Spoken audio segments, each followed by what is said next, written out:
This is Curtis coming at you from Ace Per Head Studios, once again covering the 2021 NFL season. Got some Dolphins talk here. Going to do a film study on Jaylen Phillips and Andrew Van Ginkel. Defense, I haven't really had a chance to focus totally on the defense this year. And honestly, I've been watching the two players loosely, but my eyes have always been someplace else. So this was a really good study for me to get a bird's eye view and a worm's eye view, going through the whole thing, really getting a close-up look to see where Andrew Van Ginkel has come and what was the starting point for Jaylen Phillips.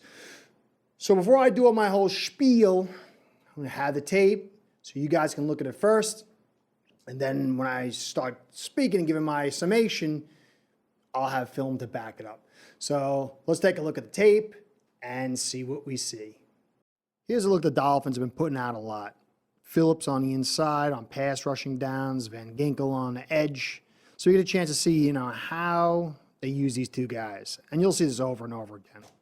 Now, notice that Phillips, he gets off, and you'll notice that if you look at 77, you can see how relaxed he is. He's not really working hard.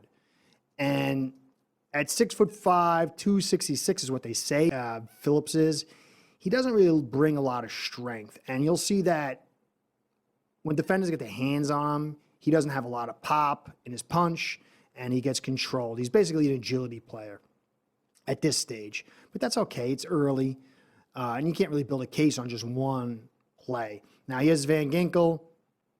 Van Ginkel comes off the edge, a little sweep. And, you can see to him, too, he's not really a high power player, but you'll see that they're working a lot hard, and they actually had to bring a secondary blocker on him.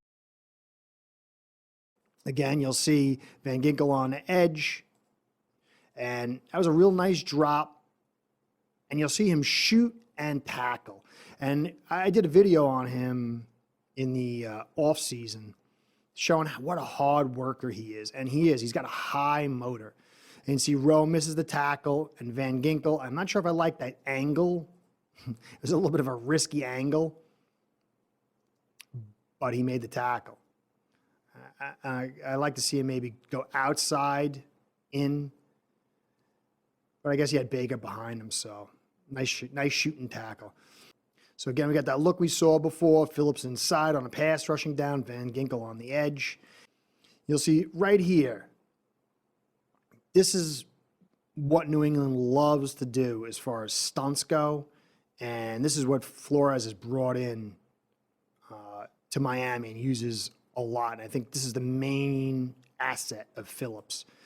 So he gets off around and he brings this pressure and forces the rush, pass. But when we go back and look, you could see that inside the DT, swims, draws the guard, and then Phillips has got the speed and the burst to get in there and get the pressure. And on the edge, Van Ginkel goes one-on-one, but he kind of gets handled. See Van Ginkel on the edge. He tries to do the duck, swim, rip. He kind of gets shut down. The Giants don't have a great, remember, the Giants don't have a great offensive line. And better offensive lines, that left guard is going to be a little more patient. And so it's going to be easy to scheme up a defense for this. Not saying that they can stop it, but this is the book on him. And I think better teams are going to find ways to limit this. So he's going to have more than one move. And see, again, you see Phillips inside, Van Ginkel on the edge, and a pass down. And you see it right here. Like, he's got the swim, but there's really nothing coming from it. On the other side, you can see Van Ginkel draws the double block, and then he pulls his own stunt, and he almost brings pressure there. It was a pretty good play by him. He's just not as quick as Phillips. But still, that's not too bad. But on the other side, you can see Phillips just really doesn't have much when the defenders get their hands on him. All right, Van Ginkel on the edge. You see him work, rip and dip, and that's pretty quick pressure. That was a nice group of moves. by Van Ginkel. He's got a few tools in the toolkit, which, this is something Phillips is going to have to develop. So he gets in there, he puts the hands forward. It's a trick. He put the hands forward, pull out, and that makes the tackle lean. Then he rips, he ducks the shoulder and rips and gets in there. And that was just a second away from being a sack. Maybe a split second away from being a sack. Van Ginkel on the right. And this is, you'll see here, look at this. He holds off the tight end. Doesn't make the tackle, but he screws the play up. And this is in my film study of him in the offseason. This was a big, big factor. You cannot block him with one tight end. And he seals the gap, forces the back out. Can't make the tackle, but that play was made by him. Now look at see Phillips on the edge. Van Ginkel's not in there, and he gets a little bit of a push. See, Phillips gets a little push on the tackle, but nothing much. That's a very limited look of his pass rush skill set. So again, you get Phillips inside, over 76, the tackle, and then Van Ginkel on the edge. And you'll see they do the same thing. They're going to get the DT to try to occupy two and get Phillips to do the looping stunt. And, he's got some good speed. He's about a step away from getting pressure on the quarterback. But if better teams can kind of extend, if you'll notice that his last pass rush, the angle was much sharper because the guard bit harder inside. So that's kind of like one of the problems with only being able to do stunts. And I'm not saying he's only able to do stunts, but so far that's been his major thing. And then Van Ginkel wasn't really able to generate pressure on the other side. This is another nice play, a really nice play by Van Ginkel. And this is where Phillips is going to have to eventually get to. Watch this. Gets in, puts the shoulder right into the tackle, and totally bunches up the running back and screws up the run play. What a great play, man. What a great physical play. Phillips is over to guard and tackle 76. And split between them in a 3-tech, and then you get the 5-tech. Van Ginkel's hand in the ground. And you see Van Ginkel does the little step inside and really put some pressure on it. That was a real nice play by Van Ginkel. He just lacks that little bit extra, but that's still good pressure and got to get hit on the quarterback. But then you can see also Phillips, who's not in on the stunt, really doesn't have the strength yet, it appears. And you see Phillips, who doesn't really have the strength, he just can't really handle, and he doesn't have any extra tools in his toolkit yet, but that's okay. You could develop that. He's got to. Get Van Ginkel inside, and you get Phillips on the edge. And you see here, that was a nice little move to split inside, but that was really poor blocking. It was a nice little speed play inside, a nice little burst. And you see Van Ginkel on the edge. I like that. That would have been, a lot of guys would have bid on that and not got back quick enough. And that's one of his main things. He reads really well. Look how quickly he responds.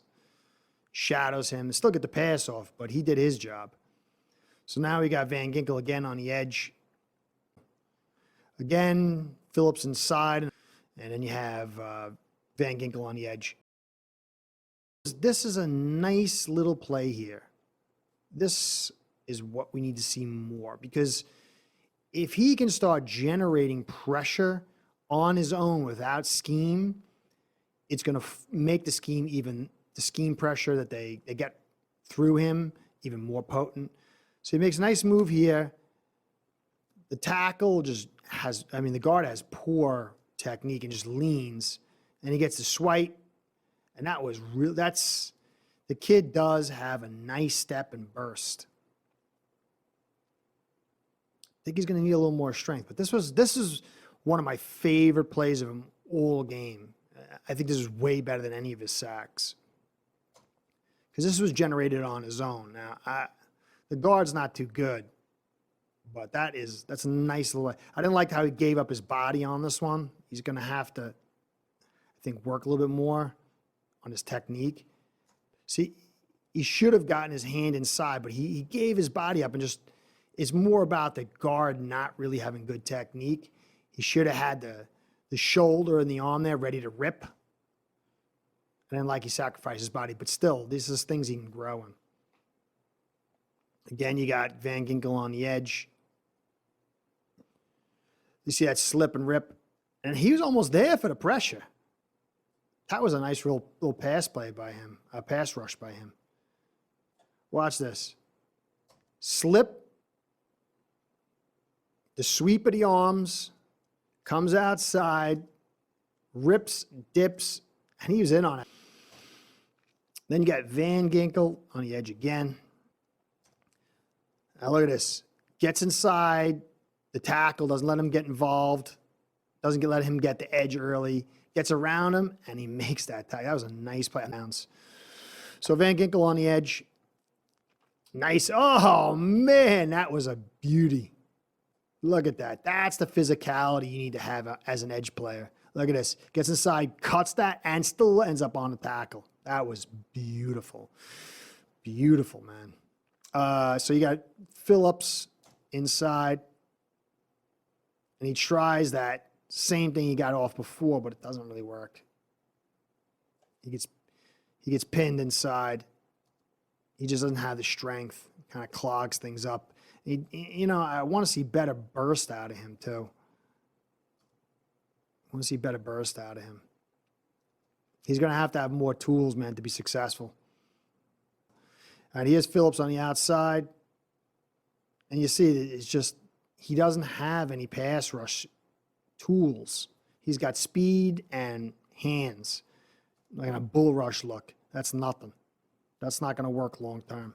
So this is the one where, he gets the sack and people are going to go crazy. But look what happens here. Everything on this play suits his talents.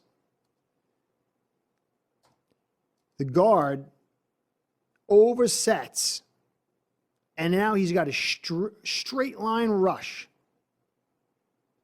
I mean, this is what he's built on. He doesn't look to have great hips. He's a straight line runner. And so that was like a perfect play for him. Now, this one was nice. He gets the hands in there. He's fighting, but, let's go back and count this one off. This was a coverage sack. So these are two, you want those sacks. I'm not going to knock the sacks. But this is a product less about his ability and more about screw-ups. So you got 1 Mississippi, 2 Mississippi, 3 Mississippi, 4 Mississippi, 5 Mississippi, 6 Mississippi. That's a lot of time. He kept fighting, and you like that, but you can't go ballistic over this. Nice. But this is what I'm saying is like the sack total is rising above what he's really. All right, so the talk after Jaylen Phillips got his 2 sacks was, wow, he's got more sacks than Jason Taylor. And I said, hold on here, man. I saw the 2 sacks, but I didn't really see the rest of the game. I haven't really focused on him throughout the season. You could see that this kid is still very raw. And to even equate him at this stage to Jason Taylor is unconscionable. If you'll notice, and this is not like saying the kid's going to be a bust or he's not good. No, I'm not saying any of that stuff. What I'm saying is Jason Taylor was on a whole different level in just about every regard, really. But that's not a bad thing. This kid is showing something, but he's got a long way to go. He needs more strength. His snap counts have gone down because he can't stop the run. And you see, he's an agility speed player. And his speed is pretty good. His burst is pretty good. But it's not ultra great. And he's 266 at 6'5", but it doesn't really look like he is. He doesn't look like he's carrying that kind of strength. He's very light. He likes to avoid contact on his rushes. So he's got a long way to go. But then there was Andrew Van Ginkel. And Andrew Van Ginkel struggled in year one. And then he came back in year two and looked fantastic. And so I think the same thing could be with Phillips. I'm a little concerned with how little strength and how few pass rushes moves he has. And he does look a little tight in the hips. So, you'll call me Mr. Contrarian maybe, or Mr. Crazy. But I'm not writing a check to Canton for him just yet, or saying that this kid's a great first-round pick. I mean, he's putting up the numbers, but those numbers are coming out of scheme a lot. And you can see with the stunt action, they have done a lot with him, putting him inside. That's not going to really play out as well against the better guards in the league, because they're going to know if he lines up in that 3-tech, more than likely, he's coming to my side. I got to be patient.